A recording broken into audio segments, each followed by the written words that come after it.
Fuck it, we'll do it live. Fuck it. Yeah, fuck it. Punk Is rock this safety, bitches. What episode are we on? Pretty I don't tree. Ooh, no, Good 32. No, it's 32. Fuck, it's 33. 32 is the Zero Harm episode. 31 was the decline. And, Oh, yeah. good old Dropkick Murphy style. It's 33. Is it? 33. I'm not in charge of this shit. I'm just happy to be here. It's been a long day. Fuck. Ugh. I'm in Texas. I thought I was getting sucked up by a tornado yesterday. All right. I'm a little unsettled here. Getting sucked off by a tornado. I would unsettle Uh, me. That's a small tornado. Yeah. This thing is They call that a pygmy tornado. We get them sometimes. I don't think that's what they call it. I've never heard that. Oh, yeah, that's not a thing. It's like, are there tornadoes in Australia, Dave? No, not over land like you guys have. And we just have tropical cyclones, which are more like hurricanes, come off the ocean. We don't do tornadoes. They have enough things there trying to kill them. They don't need the tornadoes to. Yeah, well, there's a few things. Oh, fuck it. So it's 33. I screwed that up already. I almost forgot we were doing an episode today. Fuck that up already. Didn't get a guest. Fuck that up. I mean, this is like a 3 strikes thing. Yeah. All right, well, Zero tolerance, boys. what do you got going on behind you? We'll give you a chance to redeem yourself, Ben. What's going on behind you? I needed a Texas band since I'm down in Texas. That's big boys. That works for me too. They need a big tornado. Yeah. Big Boys is a fucking legit band, and I don't think they're around anymore, but they had some pretty kick-ass stuff. Awesome. They're like Nick's friends from Vegas. Could be. I think this picture is from like 82 or something. I was gonna say, look at that skateboard. It's so rad. Yeah. Rad. Those things are cool again, but no, that's the real deal. Yeah. That's awesome. What do you What got? were the days when you used to have to screw a little tail pad into the underside of your back of your deck? That's cool. Yeah, and the rails on the side. Oh, on the rails. I didn't notice the I rails. didn't even see that. So cool. This is not amateur hour, boys. These guys are fucking killing it right So now. good. Skate or die. Texas 80s skate punk. That's fucking awesome. Yeah. What are you doing, Dave? Tattoos yet, but I got one Saturday. Oh Saturday. yeah. What are you getting? What are you getting again? This is I'm gonna do a 25th anniversary thing here because it was our 25th anniversary a couple weeks ago. I'll show it off next time. Nice. Awesome, man. Very nice. David, what are you doing? Man, I've got a skating Polly here. So Nice. nice little garage punk band out of Oklahoma City, because everything at the moment's about about the Thunder. So I thought I'd go and chase down and listen to a bit of punk out of OKC. And so this is cool, man, because bassist plays the bassitar, like the presidents of the USA, the old 3-string bass. So I think I might have to explore that a little bit more. It's got to make bass playing like 25% easier, right, with one less string. That's just math. It's just math, We've done a math episode. Isn't there a band like Morphine and the guy has like a 2-string bass? Oh, it's even better. How's that even a thing? Well, it's the thing for guys like Dave, I'll tell you that much. It's just like a G and an E, baby. Just that's all you need. I'll figure it out. Are those the two that you want? Yeah, just in the background, you never hear the bass anyway. It's just nobody cares. Okay. It's not like the drums or anything, okay? Yeah, nothing important. So what have you got going on, Ron? So this is a pop emo punk band from the late 90s called Promise Ring. And I didn't realize the motherfucker is left-handed, so he's kind of, pretty badass, obviously, super good at what he does and amazing. But yeah, no new tattoos. I'm also not in Texas, nor in Oklahoma City. You're just in Cancun with your Warriors. Just the end of the season. Yeah, we're fishing. Yeah. Yeah. What are we talking about today? I don't know, man. Two strings on a. I looked it up. I was just fact checking myself a little bit. So Oh yeah. bottom two strings. It's all the guy does. Okay. I Which would is put a is regular guitar string on just for fun. the EA. Sure. I don't know. I'm a fucking bass player. Okay. That seems yeah, checks out. It's fair. Yeah. Well, you don't want to put a D on there.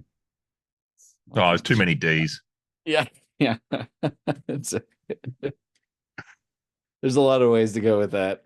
Just well, we know you can't have a fifth D. It's a bag of D's right there. You can do anything if you believe in yourself, Dave. Cool. What are we talking about today? I don't know. We were kicking around ideas. We had a user A suggestion, user. which is sort of I mean, probably it's drug adjacent. yeah. I mean, the people listening to this, I don't think we're that far off. It's Yeah. either software adjacent or drug adjacent. Yeah, it's one of those. But just for our listeners, like we put our listeners through 7 or 8 minutes of bullshit at the start of every one of these episodes. And I feel the pain because I got put through an additional 10 minutes of bullshit trying to before we even hit record today. So Ben, let's snap into it. What are we going to talk about? Boys. What was it was talking I'm gonna about fucking find it, okay? how there's nothing new. Here we go. Yeah, let's see. It seems that folks regurgitate other people's ideas and lean on that for entire career rather than getting out in the field, getting dirty, and mixing it up with craft level workers to formulate their own theories. I'd like to see more discussions on decision making rather than rhetoric. Um, the end of it, and sort of the reason I think this is a pretty solid suggestion, is it says, because fuck you, that's why, in the message. I mean, that's irrefutable logic. I think that is a comment directed squarely at us. Yeah. Yeah. You guys who are saying shit on a podcast and you're not out there with the craft workers because fuck you. Because So that's why. I mean, does he have a point? Is it like all this talk about theory and all the papers that Dave's written? Is that just a huge waste of time? You just need to Dave get wrote a out. paper about what all the people were doing, all the people regurgitating other ideas. What are these safety people doing? They sure as shit aren't out with the workers. What are they doing? I do feel like safety, I guess, at least in the literature. Well, when I say literature, I mean in the book writing sense, and probably also in the literature, has become a lot more head up its own ass over the last decade or so. And I sort of say, so if you go back and read, like Managing the Unexpected by Wyke Sutcliffe, 1991 book on sort of HRO stuff, there's like checklists and questions and practical things you can do in your organization is actually, like pointing towards kind of work and how to think about work. And then it seems like, I don't know, do the math, 30 years later, we're sort of up in the clouds, with principles and, moral arguments and these types of things. So yeah, I think there's a point here. I think there's a point here is, have we moved further and further away from the work with our writing about safety? Yeah. I think if you give people permission to question it a little bit, you're not giving people permission explicitly, but if you're willing to talk openly about it, I mean, I talked with some folks up in Canada. I don't know if I mentioned I was up in Canada, guys. Where exactly? Yeah, Banff's nice place. Oh, no, never been. No, I was cleaning the office the other day, I think. Hang on a second, and I think I found something. Here we go. Guy. There we go. Energy Safety Canada conference badge. Threw it in the bin. There you go. Gone.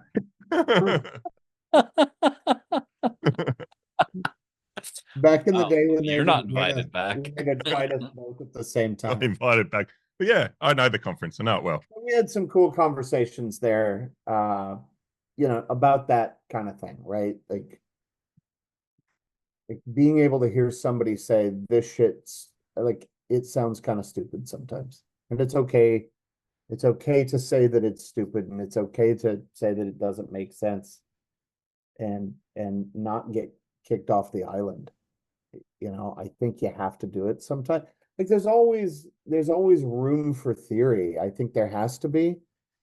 And I think it's okay too to say, look, people are they're doing the same thing. I mean, you don't like get pissed at your CFO because they're not inventing new accounting, right? Like at some point, there's good ideas that should be repeated. But to your point, I think, I don't know, man, it starts to get, yeah, it's a circle jerk. A little, sometimes it just is. Safety masturbation. Maybe the business would go better if you did invent a little bit more new accounting, Ben. I don't mind inventing a bit of accounting along the way. Well, I've worn out the skateboard laundering, money laundering. I gotta Yeah. pick something else. But I mean we got people in organizations doing work, right? So there's the new ways of thinking about that and the new ways of doing that. I get the point of this question, right? Which is like get out there and understand the context of real people doing real work. And the other point, how do they make decisions and I guess how can the organization better make their work successful? Like, I mean, we talked about a formula. Like I think there's an approach to helping your organization be safer, which isn't bells and whistles and new shiny things, right? And I think that's the point of this question, right? There's some grunt work that you need to do to understand your organization. So don't be fucking lazy. Get that one out there early. Yeah, I mean, I agree conceptually. I mean, one of the things that's frustrating is there is a lot of jargon and buzzwords and we do a lot of philosophizing and it's interesting shit. Like it's fun to talk about over a beer, but like does it actually move the needle? And certainly there's a critique I see a lot on LinkedIn when people are talking about this. I've even heard it, people say it to me. It's like, okay, but like how are you going to say this shit to a frontline worker? Which is a fair point. Like I'm not we can't go up to workers and be like, well, this is an emergent outcome of a complex system. The ontology of complexity makes it so that we're on it. Like you can't use that kind of terminology and expect them to pay attention, much less not tell you to go fuck yourself. But at the same time, I think, you have to balance that with not underestimating, right? You hear that all the time about like, I gotta get this down to the level of frontline. Man, they're fucking smart, right? Like I agree with that. I think a lot of times we make excuses about there's either end of a spectrum, like it's really academic and tiring, or we have to dumb it down to some level. Man, you have to dumb it down. These are just smart people that know what they're doing. And I know you're not saying that. I just think that Yeah. it's important to remember that you can have those conversations, but that you better be ready to get honest I about think, yeah. when it's not applicable, right? Yeah, and I think just listening to that, and I did black out a little bit when Ron was using all those big words. Sure. But I like frontline workers, I guess, or frontline teams probably look back at the organization and go, they're the dumb shits, right? Like we sort of talk about you go to the front line, you say, oh, if you just do this, everything will be okay. Or here's a 3-step process, or here's a form to do something. And you just go, really? And so yeah, I think um there's a clash of worlds that I just think miss each other all the time in organizations in this kind of space. Well, I think to that end, like Ben brings up a good point that I Which one? think when we frame this, I know it's like broken clock shit. But like, Sorry, I didn't want to steal anybody's thunder there. but Someone said like it. when we frame this as like, oh, we have to make it simple for the frontline workers, or I hear similar with like management too. You have to like simplify it for them or some shit. I think that's just completely the wrong fucking frame. Like it's got to be fucking useful to them, right? Like they're not, this isn't a philosophy class or this isn't a theory class. This is them needing to know how what you're telling them is going to connect to their work in a meaningful way that's going to make their life better, their work better. And if we're not seeing it that way, like seeing how what we say connects to their work in a way that's meaningful to them, like that's the problem we're solving for. If we don't see that, then of course they're going to seem like, oh, we made it too complicated, so I need to simplify it because they're not going to understand what we mean. But that's not because they can't understand complex things. That's because we didn't connect what we said to what's meaningful to them. Or we didn't ask what's meaningful in a way that we can't even connect it. And I think the thing that pisses me off really is that everything we try to make all these things binary, right? I don't know if we do, but a lot of folks, they say, well, we either have to talk theory or we have to talk practice, or we either have to be academic or we have to dumb this stuff down. I think at some point, if we're going to talk about what's practical, you need a little bit of the theory behind it, or it doesn't make any fucking sense, right? It's like some guy showed up, pulled it out of thin fucking air, and said, okay, go do this. And I think that's when it sounds like it, right? Because it's not how you do any other frontline work. If we're going to focus on frontline, right, you do some training, sort of the basics. And once we understand those fundamentals and basics, man, once I get good welds down and I can do stick welding, now I can move on to other stuff. I can get into TIG welding later, right? But the basics of welding, that applies to all of it. And you need to understand a little bit of temperature, metallurgy, and those that theory behind it. An electrician doesn't just show up and fucking plug wires together. Well, I know some of them might, but you need to understand electrical theory, and nobody argues that. But the thing is, it's all pragmatic, right? I do need theory, and then I'm going to go do it so that a commercial building, the wiring works, not like my hotel room. So I do think that it's okay to have theory so long as I can draw that line, and it's a pretty straight line from the amount of theory that I'm hanging on to okay, here's what we do. And I think, Dave, it's such a good book, that Managing the Unexpected. I'm glad you brought it up. There's at least a couple times each episode. I'm glad you brought something up. But a couple, I'll take it. I'll take it. Yeah, look, it's not an art. You didn't write it, but sometimes you got to recognize greatness in others. But I think it's probably. Are we still talking about me, or what? Yeah, what the fuck is going on? Thing about that book, I think, is how well they connect that to pragmatic things you could do. Yeah. To me, it's a cool thing to aim for. And I think Ron said something before.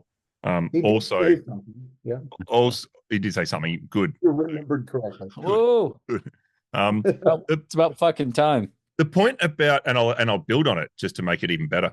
But the point about useful is like such a important kind of consideration with everything, like, and particularly with the front line, like what's useful for them, and that frontline piece, useful to who, in terms of the front line. So I think those two things is like, is it useful and who's it useful to? And most things I think that we've been talking about in safety, if they're useful, they might be useful to managers and safety teams. Like, oh, here's 5 principles for how to think about safety in your organization. Okay, that might be useful for management. Don't fucking help people at 6 o'clock in the morning when you're planning your work. Go, hey, everyone, by the way, context drives behavior. Like, fucking awesome. Like, so good. So good. So, and, when talking with teams, and I know we'll talk a little bit about safety organization and safety professionals, even though Ron thinks they're mostly fucking useless. Like this idea of, I kind of like, if we think about all the things that we give our organization for safety, like every training program, every risk assessment, safety practice, leadership visits, incident investigations, all of this stuff, that question of how are these things useful to the people doing the work? I think it'd be a pretty solid reality check for most organizations. I think, look, I think the point is good, but there's so many versions of useful. And people listen to us, well, six people, but and think we go, okay, man, these five principles suck. They don't mean anything. I don't think that's true. I think there's a lot of use you get out of them. But you're right, David. 6 a.m. you roll into a job site, like that isn't helping. What do you want me to do with this? Um, but what's useful change, a supervisor, even at that foreman level, which is really frontline one step removed, right? And supervisor, like utility is shaped differently for all those folks. I think the problem is, in large part, we just sort of assume we know what people. Like I was literally in a room the other day where these guys said, "Why should we ask them? We know better than they do what they need." Awesome. That's yeah. Brilliant. I don't know how to respond to that. That safety team is killing it. That wasn't the safety team way. That was a leadership team, not a safety team. Leadership team sitting in there with one safety person going, well, fuck, they outnumbered me. Now what do I do? But when your leadership team is leadership, your leadership team is telling you that they know better than you do what you need. Like we know what the problems are. Fuck me. So yeah, it's useful. Maybe it's confirming some of this stuff confirms beliefs for leaders, but I don't I think of this sometimes as like how product design works, right? And thinking of those different users. We are talking about users before, not a drug user. But if this is a product, right? And a product has to be useful or nobody's gonna fucking buy it. Who are the users and how do I figure out what they need to do with this thing? Like, everything isn't for everybody, man. The fucking five principles, awesome discussion, cool stuff to talk about. But there's a big swath of folks in any organization that just they're not interested. And I think that's okay. Speaking of cool things that people don't need, Reebok pumps are back. Fucking speaking about products. What are you talking about? People don't need that, like, well, like 5 or 6 pumps. Like, yeah, I mean, looking at skateboards and stuff. Yeah, I mean, I don't know why we ever allowed shoe companies to move away from pump up shoe tongues. That's well, fantastic. The Nikes there was a separate pump, right? You hook that thing like on the back of the heel on the Nike and pump that one up. Awesome. That's great. that was a weird derail. He's tired of listening to me talk, so it's Reebok pumps. Yeah. I'm going to tell you, roos were a good idea. They had the little zipper pocket on the side. Did you say roofies? Roos. Oh. I don't even know what you're talking about. Neither do I. Couple of assholes. No, I'm not even joking. Like I like it was. That's why I just assumed it was date rape drugs. I mean, I had no idea. That's a weird place to go, but that's fine. Yeah. I mean, the shoe does have a zippered pocket on the side, so if you're going to store drugs, I guess it's probably a good place to put them. Fair, yeah. But like Ben, I think you're right. Like, to me, I'm gonna make a note of that. This is the first time. No, that's multiple times now. That's twice this episode. Look at you. Like you're done. You can go to bed. You're reaching for the stars. Yeah.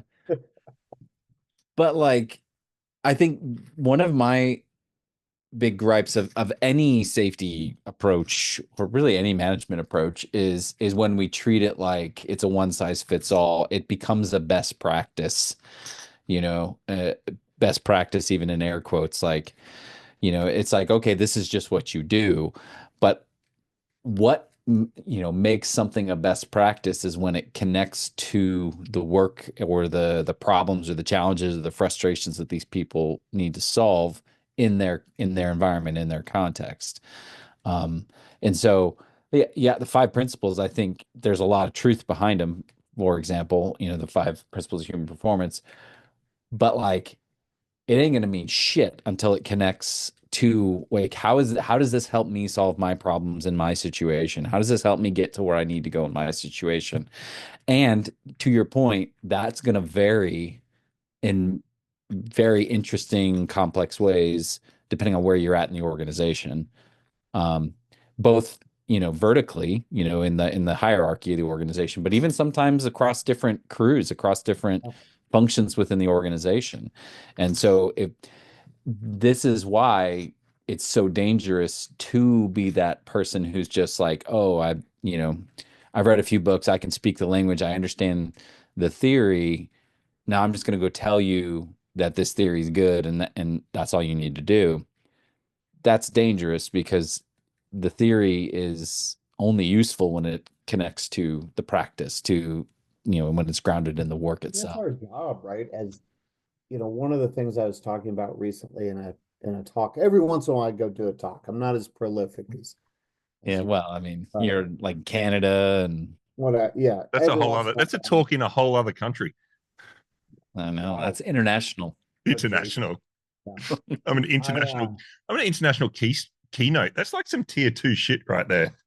Fuck. Yeah, careful. We'll contact some real tier twos, and If I you think they'll if you presented your own ideas internationally, that'd be tier 1 shit. Oh, I presented the idea that principles are really cool and useful, like gravity, that's a useful thing to know about. But you don't just shout gravity at people and make it really fucking weird, right? It's my job to make that make sense in context. wait, I'm sorry, you don't do that? Yeah, I need fucking to take a Ron note is real not quick. gonna have a job again. Shit, I've been Just, doing this all I can wrong. see Ron's walking around his construction sites going gravity, gravity. Oh, That was the entirety of my fall protection training. this is shouting gravity. Guys, careful, gravity. It's like zero solutions, right? And I don't think it's finding solutions for people, but it's at least making that connection to Yeah, reality. yeah. And being able to say principles are cool, they underpin some of the things that we talk about. But we do it like this because learning is fucking important, and we haven't given anybody time to do that. We're interested in figuring out, like, how the fuck do we help you teach these guys so you don't feel like you have to babysit your crew? What does that look like? Do I need to make some time and space for it? Is that something I can help with? It doesn't sound fucking weird that way. I think Must one of admit, the oh, go ahead, Dave. I was going to say, I must admit, I'm still stuck on using Roadrunner animations for Ron's work at heights training. I mean, it is effective Oh shit, gravity. at at something. I'm not, maybe not necessarily the goal of the training, but we have a good time. Um, I feel like part of the problem that we're describing here is a misunderstanding of the usefulness of theory, because I feel like a lot of times theory gets framed as the answer to the question or the solution to the problem, Yeah, when that's why you just shout gravity. exactly, when the reality in my mind is theory just provides a frame of reference to help you know what questions to ask in a given environment, right? Like, it's not that, you go in there and you say, context drives behavior. It's like, okay, well, knowing that context drives behavior, here are the kinds of questions I'm going to ask the work crew about their context to help me understand what's going on and where we need to focus our attention, resources, and whatnot. And I think, And I think So that's that's a mistake. theory. I mean, theory, instead of just telling you, and I wouldn't limit it to just questions. It's context for action, whatever that action is, right? Sometimes it's asking questions. Sometimes we do have to just yeah. provide some solutions. Like sometimes we do know what the fuck we're talking about. Not always. Not us. and I think, No, not on this fucking podcast, clearly. but just thinking about that, Ron, like let's talk about what theory is and what it's not. Like theory's not like pontification, just people sitting around fucking whiteboards making shit up, right? Proposing stuff. Like theory building is about observing patterns in the real world and coming up with conceptual models about why those patterns play out the way they do in the real world and in what situations those patterns might play out. So the way that good theory should be built is through observed, patterns in the real world, and trying to make sense of those in ways that can allow us to predict patterns in future or different types of situations. So, there shouldn't be good theory shouldn't be largely disconnected from the world. And so things like 5 principles of hop, it's not a fucking theory, right? It's not actually a model of patterns of behavior, right? So I actually think we've got I just thought it, based on what you said, Ron, I thought it was important to sort of clarify, like when we're saying theory is just like we all know kind of what it is. Yeah. Well, and I think to that end as well, back to what you said earlier, Ben, about this black and white mentality, it's really not. Like, I think this conversation is important because the idea that, sometimes people have is like, oh, we don't need the theory, we can just have the practice. But like to your point, Dave, like, well, no, like we need something that guides our attention, that helps us know what is and isn't relevant in the environment that we should be paying attention to. Like if we just go all practice, blank slate, I have no idea what the fuck matters. I walk into a job site and I'm like, well, hey, that rock, is that rock important? I don't know if that rock's important. We should spend time talking about that fucking rock. It is if it's up in the air because of her gravity. Well, it's gonna be, because eventually someone's gonna pick up that fucking rock and throw it at you. This has been good because what Ron has been doing to this point in the job that he currently has, but we'll get him fired from pretty soon. Yeah. He's walking around looking at rocks. Is this rock important? This rock looks like it matters. This rock important? No, I love it. It's like Ron, just like at the field trip, Ron reporting to the fucking first aid room again to get a cut on his head. How'd you get this one? Someone threw something at me again.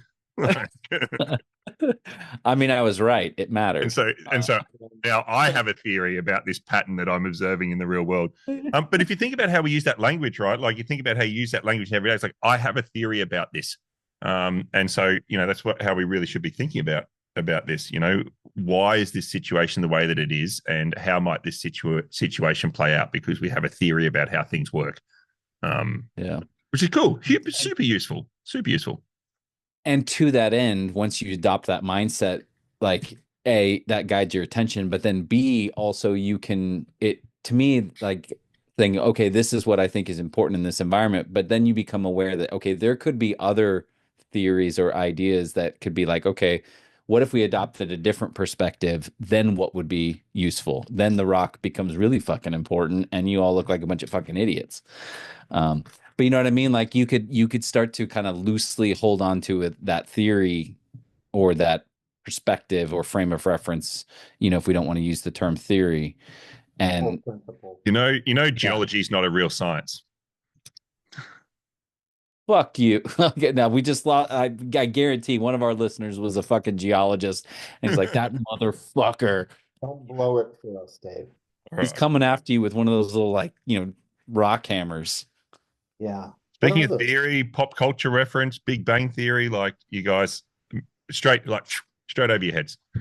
Oh, see, it's okay. It's all right. I understand. You're part of the world, Ron.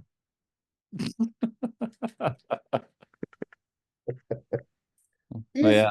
Look, I don't know if we got this on the recording before, but I'm just going to point out Dave's fucking wound up.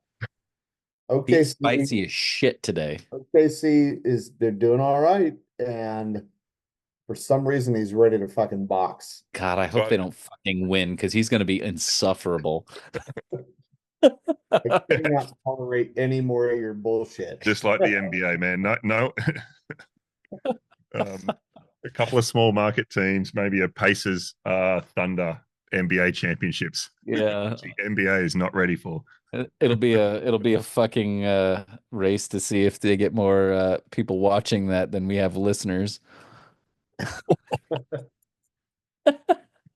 Oh, there'll be more.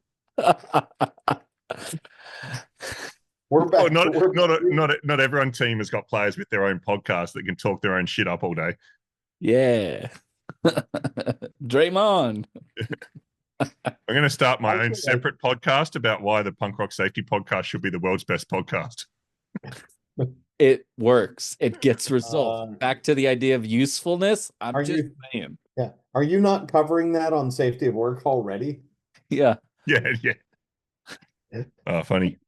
Put that in Drew's show notes. So I think the question that's sort of starting to go like, there's also a saying, and again, I don't know who to attribute the quote to, so someone will correct me, but in theory and practice. No one will. No one will. Okay, so it goes along the lines of in theory and practice are the same thing. In practice, they're different. Right. So, so talking to the tight, there needs to be a tight connection between theory and practice, but theory isn't practice, and so I think this question is aren't theory. I mean, I think these things build on one another, and it's okay. And we have to have all of those sort of basic principles inform the way that we piece theory together. And then we test that sort of stuff, right? But the testing is sort of that's our job, is helping people sort out the application. So I wonder if terms of underlying some of this question, which is like, other than the last bit of the question, which is, the fuck you type of part of the question. But sort of this idea of maybe, when I talk to safety teams, because I actually think safety teams are useful, Ron. But this idea of face-to-face. They pay your fucking bills. Yeah, exactly right.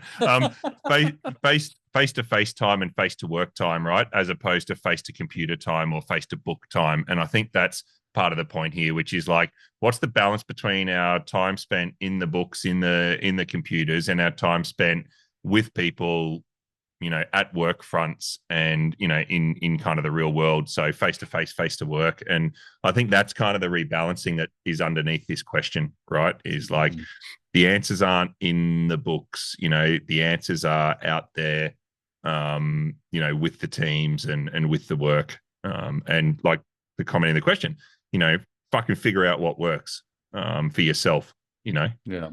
I still think that part of the answer can be in a book. But I think it's not a full credit answer. Well, my books maybe, but not just any book. You don't have a complete answer until you've gone out and tried to put this thing into practice. So. Dave Woods talks about like complementarity, where he talks about like how this kind of theory and practice. Of course, because a small word wouldn't have done. Well, because it's Dave fucking Woods, man.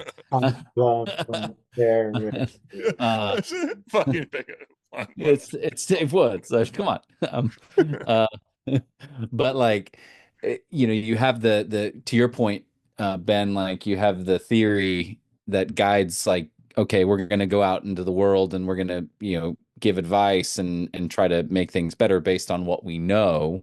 But then you get feedback from the world, from the practice that says, that didn't fucking help us at all. Then you go and you have to update your theory, and so you have this kind of feedback loop that's constantly, hopefully improving between the two things, right? Like, I think that's the way this should work. And I think the aviation folks do a pretty cool thing at airlines called AQP, which is that, right? Operationalized. So they do training based on some things they've observed, right? These patterns and kind of the hope that it's going to make things work a little bit better in how they operate. They put it out into practice. They take what they learn, and that immediately goes back in a real time back into training. So you're just always testing, training, giving people different tools.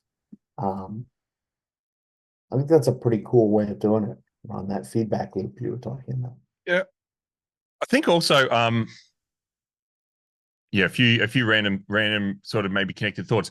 If you've only got a hammer, everything looks like a fucking nail, right? So this idea of starting with the theory is probably the wrong place to start for this question, like that for today. So this idea that I'm going to start reading books may not be the best way to start, because there's a sort of a theory, garbage can model of organizational choice, good paper, which talks about solutions going around organizations looking for problems to attach themselves to. So if you've read the latest theory, you can then go, oh, fuck, I see this in my organization. I've got the answer, when you don't even fucking know the question or the problem yet. So the usefulness of theory may be better off in the other direction, which is spend time in your organization looking and observing things. And when you see certain things that interest you, then go back to the theory and see if someone has, written about this, thought about this, researched about this, and help you to make sense of it. So I think that's the role of theory. When you see and observe something in your organization, theory might help you make better sense of that and give you some ideas about what you could do about it. So I guess it's just like where you start. Do you start with a theory and then go and look for that in your business, or do you just go and look for stuff and then try to use the theory to understand it better? And I think the second approach is, probably a better approach for practitioners. Or don't be afraid of maybe a little bit of both, but I think the bias, to your point, Dave, has to be out. Like, a key looking for a lock is a fucked up way to approach things. But sometimes you don't, sometimes you don't quite know the questions to ask without a frame of reference either. And so again, just staying away from the binary. I think, it's totally, if you wanted to read a good paper, you might read one of Dave's papers. Take a look at one of those. You'll figure out what people are doing. I mean, he's written a lot of them. Yeah. You throw a rock at a paper, he probably wrote it. I mean, I'm still kind of thinking about the skeleton key, man. If I've got a skeleton key, I'm going around looking for as many locks as I can fucking find. And I think that's part of the point about some of these theories, right? People think they're literally the skeleton key, right? That I've got this is fucking fantastic because this solves everything. But I'll tell you what fixes that is, like, if you have that idea, we'll give free branded just throat punches, punk rock safety, just right throat punch. If you start thinking anything is the magic solution, it'll back you off a little bit, give you some time to think. I can see it. So I love it. I think it's I can great. see get that on the merch store. Yeah, I think that there's definitely a merch store that's like got a skull and a skeleton key. How's that? I thought no, we'd actually put in there no, we'll give you a throat punch. Actual physical. How's our fucking accident bad, safety important, fucking wading through the blood of dead workers t-shirt coming along? We didn't send me the high res. You're so worried about high vis, I didn't get the high res. I fucked up. All right. Yeah. All right. Look, I have one more thing from our question here. Well, it wasn't really a question. The "fuck you, that's why" part is the most important.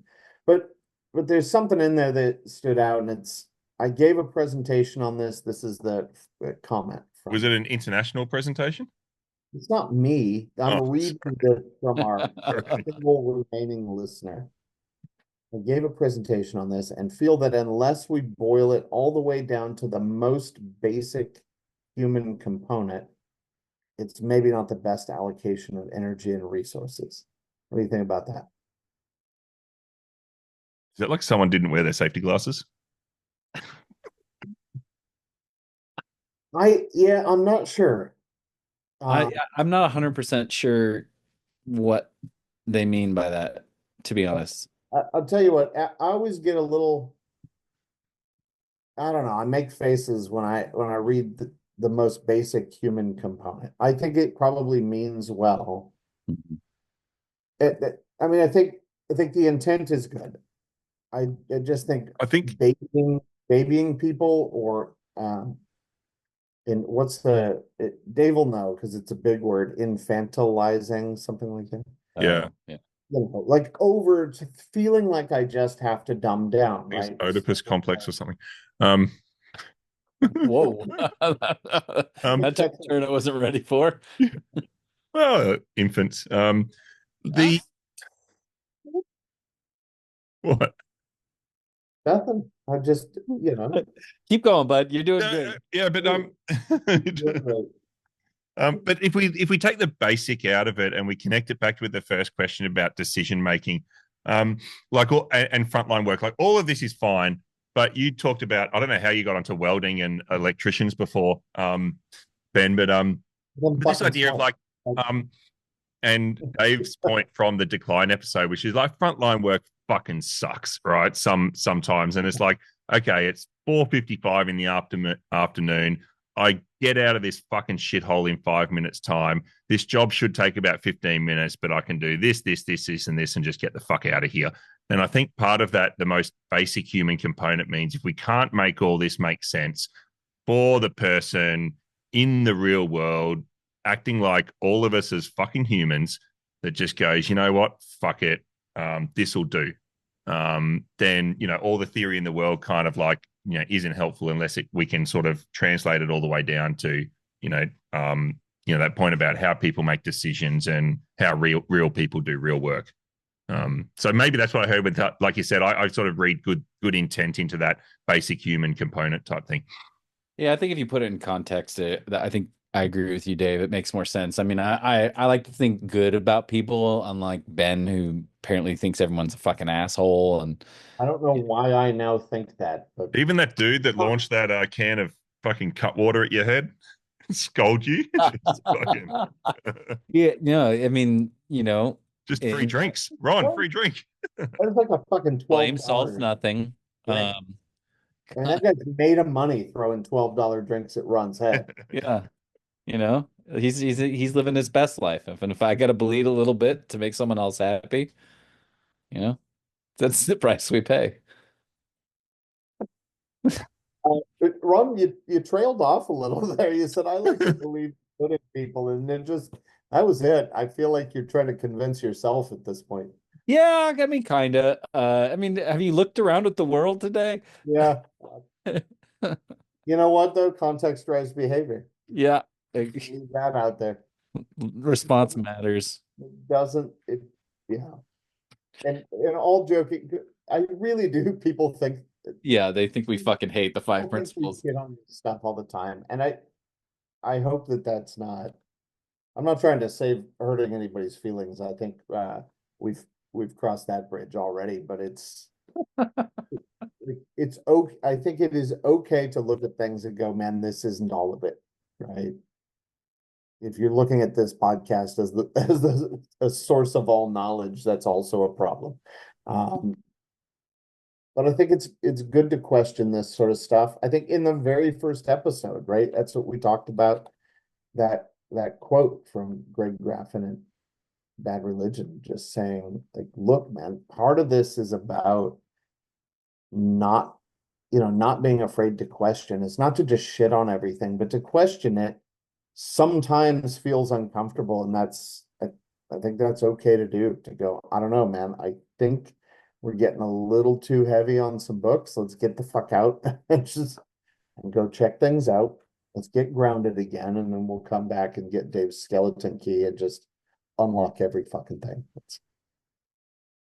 Word. Armed with his publications. Cool. Did we solve it? Yeah. Oh, fuck. Probably Good enough. not. Good enough. Good enough. Dave's got 5 minutes left on this. Yeah. And he has a date with the tip. I've got round one of the Western Conference Finals. That you boys wouldn't know about that. Yeah, the twin. Oh, facade. All right. Awesome. punkrocksafetymerch.com. Eventually there's going to be a more cool shit on there, like throat punches and stuff. And make our life easier with suggesting a few more topics for us to talk about. Yeah, look. Yeah. Pull your fucking weight out there if you're listening. Yeah. Yeah, Dave gets really cranky in the pre-show recording if we don't have a topic. Yeah. So here's the thing, right? You'll get better topics if you quit being so fucking lazy and care more about it. Yes. You'll punt a couple things our way. Awesome. Thanks, boys. Bye.